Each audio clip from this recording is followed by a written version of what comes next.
Earlier, I spoke with Gulnaz Sharafutdinova. She's a senior lecturer at King's Russia Institute at King's College in London. I began by asking her about D-Day and the place history holds in today's international relations. It's a very good question. I actually had thought today about how history could be reconciling rather than divisive. I think in the last couple of months, we saw a lot of divisions re-emerging. And some people even talked about the beginning of the new Cold War, etc. But the D-Day and the bringing of together of the leaders of the Western powers, and them, they also accepting Putin into their sort of group, even if it's not in G7, but Putin was in Normandy talking to presidents of France and UK and the United States and even Ukraine. It really brought out the power of history, not only to divide, but also to unite. And so there is a hope in that.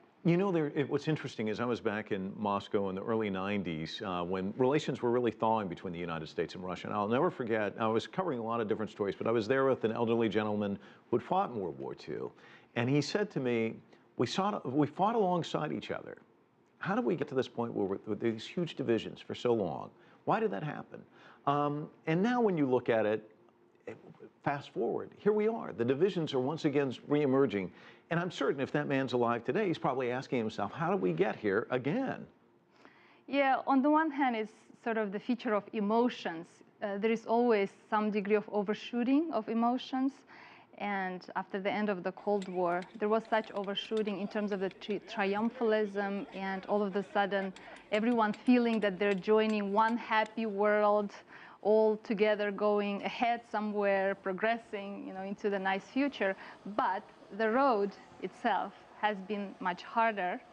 And I think at least society in Russia has felt or went through lots of traumas, economic, social transformation, while on the side of the United States and on the side of the West, there was more of triumphalism going on. So there has been some divergence, perhaps because of how the 90s and how the transformation went for Russia, at least. It seemed like the message from this gentleman that I was telling you about is that there's so many commonalities between the people, and yet the leaders are the ones that have their differences. Do you think that the leaders, as they look out at these faces, these sea of veterans from World War II, can actually think about the commonalities in an event like this? Maybe soften their stances towards one another? Absolutely, and that's why I said that I see hope in history being able to reconcile people, because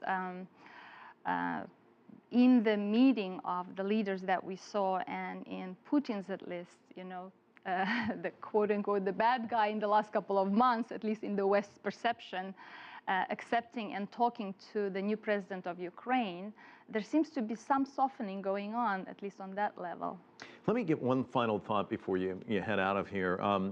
U.S. President Barack Obama in his speech today said that if we were living in the 24-hour news cycle back then, D-Day, at least initially, would have been seen as a debacle. And I think about the 24-hour news cycle now and how much it's driving the narrative and how these leaders are appealing to their domestic audiences. Do you think it's standing in the way of perhaps a settlement as well? Thank you for asking that question about media, being the media person yourself. And I do think that media has been playing a very important role in the crisis or in the polarization that we've seen. And I guess I want to especially point out the very heavy propaganda campaign that has been waged on the Russian media that is state-controlled.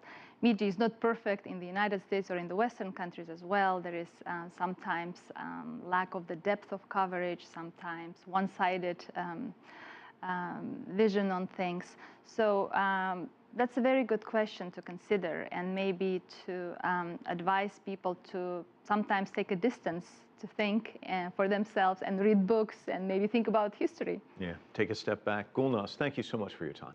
Thank you very much for having me.